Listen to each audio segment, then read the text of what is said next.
Salutations everybody, it is Matty here today with my impressions after 10 plus hours with Greedfall. As most of you are aware, I did not get Greedfall all that early within the 24-hour window of the embargo lifting, so I've been playing it a ton, just not enough to conduct a full review. But considering how important this game is to my channel, and also how many of you were asking me, is this game worth it at this point in time, I'd like to talk about what I'm feeling about this game so far. So let's get right into it. You create your character in the beginning and play as Sir or Madame de Sardet. You are born into royalty and serve as the legate of the merchant congregation. That means your role when you arrive on Tier 4D is to broker relationships between factions as a neutral party. This blank slate in the terms of faction standings really does help with the approach on how you shape the island and empowered me when the choice was put right in front of me. After most choices via quests, your reputation with factions will alter, either putting you in good or worse standings with them. Now the game sets the tone extremely well, placing you in Serene. Serene is a part of the continent that is hit with Malachor, which is a plague that is ravaging its citizens. The hopes of everyone is that Tier 4D holds not only a cure that they are looking for, but also new opportunities and beginnings for all. The reason Serene is also such a great jumping off point is rather than plopping you down on the island and saying, hey, go at it, you can actually see what you're escaping from, learn about the impact of the disease, and get a natural introduction to some of the factions and how they view others opposing or allying with them. Also, you can hear how citizens are hyping up Tier 4D with their tales of wide open lands and how beautiful it is, and also fantastical creatures. So what it actually allows you to do is start imagining what Tier 4D can look like in whole, and I think that created a believable universe. The factions in Greedfall are interesting, especially when you incorporate their desires for shaping the island. One is entirely faith-driven, meanwhile one is focused on alchemy and technology. The natives of the island also stand as a faction, and I personally love the interactions with them because I try to insert myself in their shoes and think of how I'd feel if a bunch of people came to colonize my lands. Some support it and want to ally with us, and others want to fight back. Also, they do count for reputation with the guild that you represent. You can annoy people within your very own guild that you are trying to represent, which I thought was really cool.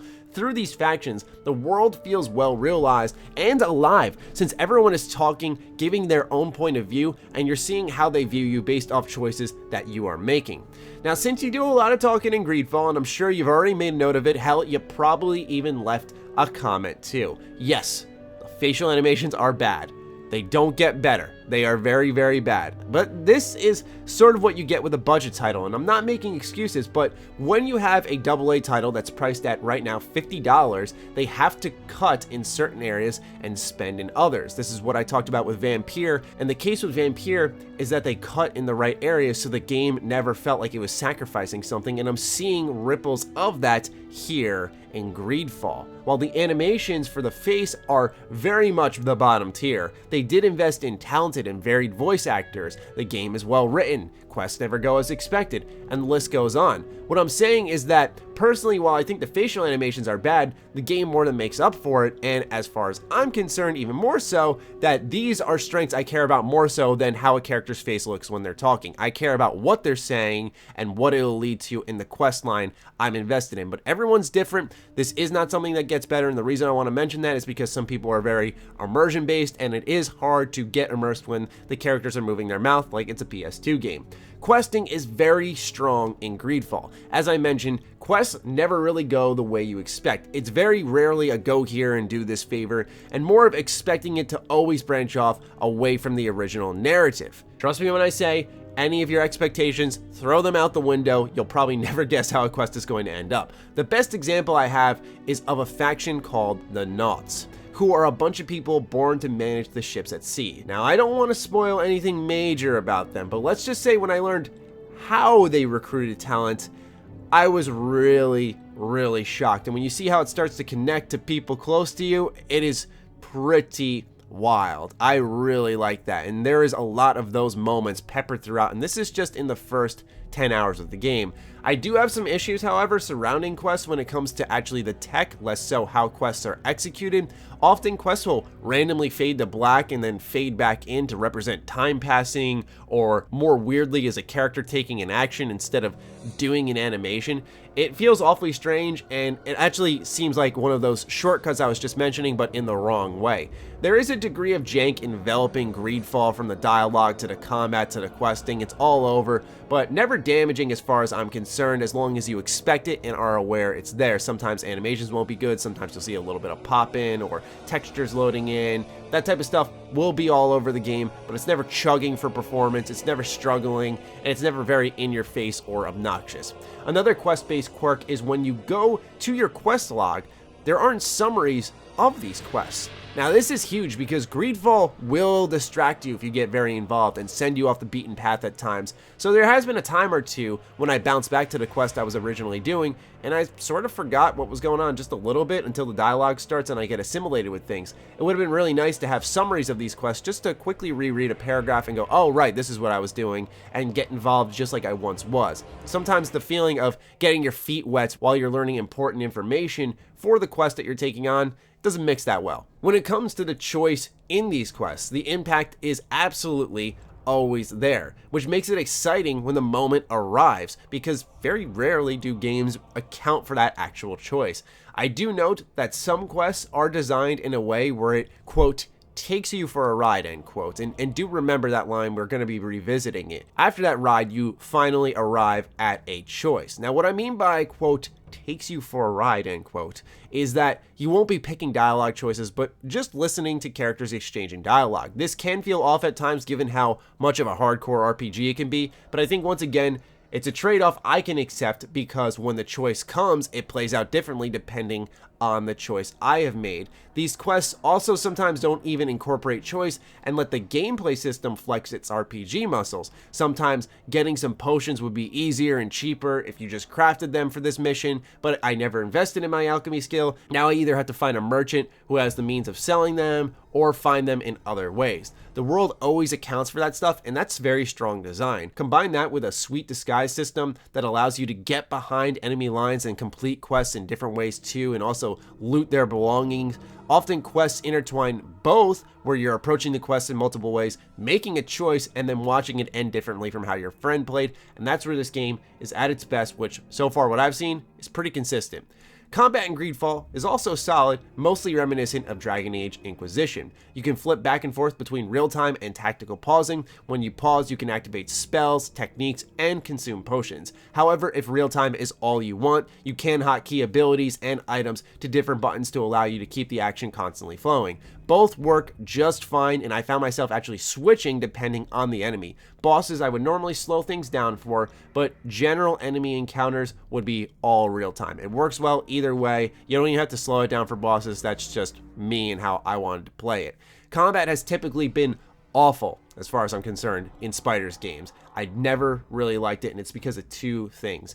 A, lack of depth, and B, spongy enemies that knock you on your butt far too often and don't let you get a rhythm in combat. It seems like Spider just finally, after all this criticism, got it this time. We'll start with the armor system. By doing destabilizing attacks or stunning attacks, you will weaken the enemy's armor. Eventually, when the armor is removed, the enemy can get knocked off balance and you'll do more damage to them on top of that. Now, this can at times look like the AI is not doing anything, but it's because you're consistently knocking them off balance. And mind you, you have your own armor meter, and when that is lowered, you will start getting knocked back a lot more, but it's never as egregious, I feel, as prior Spider's titles. It's a consistent combat loop that is steady, reliable, and I haven't become bored of it. It always kept me engaged, especially in boss fights. Okay.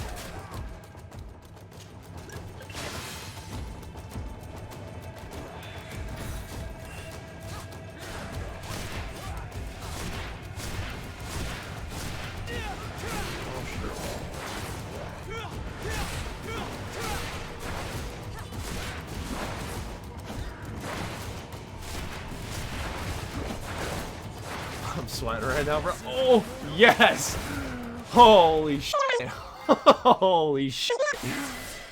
Oh. Enemies had just the right amount of sponge to their health bar, did just the right amount of damage. It felt specifically fine-tuned, and I really, really liked that. And I was also surprised by it because I also want to account for the companion AI. They don't just go down in fights, especially when you're fighting enemies that outlevel you.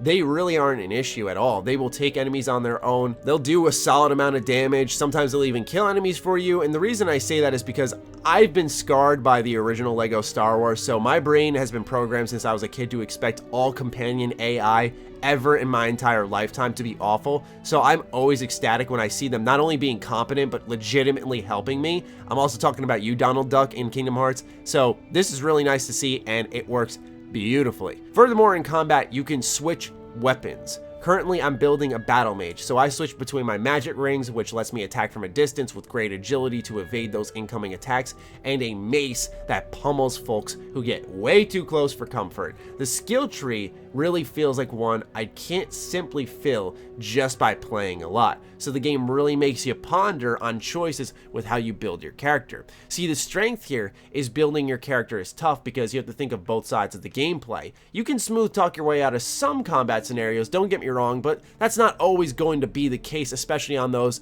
as I mentioned earlier, on a ride moments. So you need to account for combat consistently. Building your character wisely by investing in charisma and intuition will allow for some more talking points and ways to get around combat, but still, it's going to happen, and I think it happens at the right times. Although there has been a time or two where I wish I could have talked my way out of it and the game did not provide that, and it wouldn't have really impacted the overall narrative that was going on if I was able to avoid this one combat scenario. So the game does have a misstep or two there, but overall, I don't think it's the end of the world because ultimately you can impact the outcome of the actual narrative, whether it be a side quest or the main quest. Companions, let's talk about those ever so briefly. Now, the reason I say briefly is some of you may have noticed at this point in the video now, I've been performing this very careful dance with the gameplay, only showing footage from roughly the first 3 hours of the gameplay and not showing any endings to quests because I think spoilers are very important to avoid, especially in these experiences within the confines of my discussion, which is the first 10 hours. So I've been careful with how I edited this,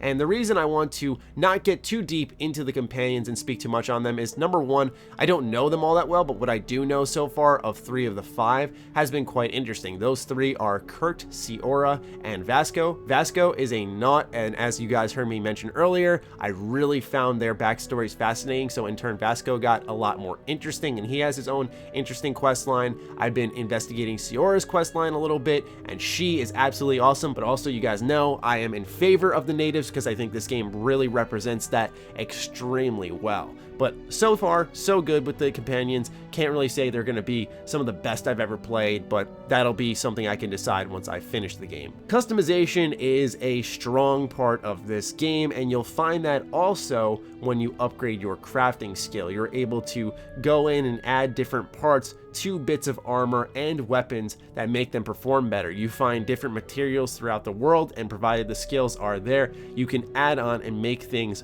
better, which I really liked because you can see how many assets. It's stupid, absolutely stupid that a game with clearly this budget has this many assets, and I mean that in a complimentary way, by the way. It is insane how many are there and how stylish they look. This game really lets you look good and play good. So the customization is another big plus for this, and something that you'll be messing around with quite a bit because it's a core to the gameplay loop. You'll also be crafting potions and whatnot. There's a lot to love here, and what's great is it's not a super big focal point. A lot of RPGs are like, go collect all these resources. The game just lets you do it and never ever tells you to go out of your way and do it. It's just an option that's there, but it's one that you want to make use of. So I like how they introduced it and how they handle that mechanic. Music is a standout. This is some of the better fantasy RPG music I've heard since Dragon Age, Elder Scrolls, and the reason I'm mentioning Dragon Age is because one question I received a lot when I was streaming this game was,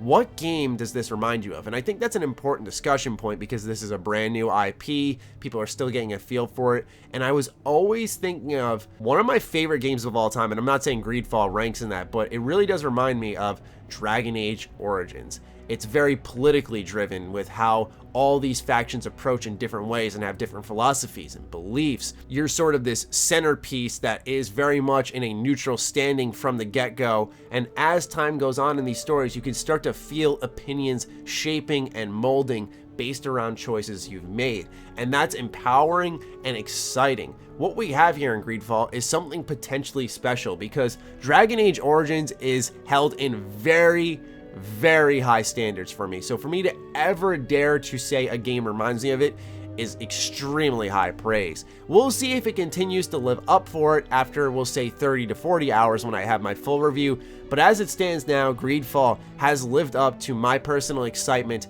and has been a solid game. There is that jank there, but it is a AA game. It is a $50 title or less than that on the PC, so keep that in mind. That is why some of the jank is a little bit more forgivable. But while there is that jank, there's also a lot more heart and charm in this game than I've ever seen from a Spiders title, and they're starting to develop a fan in me, and I'm excited to see what else they do. But right now, Greedfall has my thumbs up, my seal of approval. I do apologize I could not get you guys a review day one like I would have liked to. I put in my request very early for this one, but it was just not happening. It wasn't in the cards. So we'll have a full review later on, but hopefully this impressions post does give you something a little bit to work with when it comes to whether or not you should be invested in this title. Do you want to pick it up? Is this going to be what pushes you over the edge? Like I said, right now, it's got a thumbs up for me. So I'd love to hear from all of you who are playing Greedfall in the comments down below. What do you think of the game so far? Are you interested more after these impressions? Fire away, ladies and gentlemen. Other than that, follow me on Twitter, follow me on Instagram. Those links are in the description down below, along with my Patreon. Do consider supporting that as it fuels all the content I create here. Stay sexy, stay active. I love you all. Peace.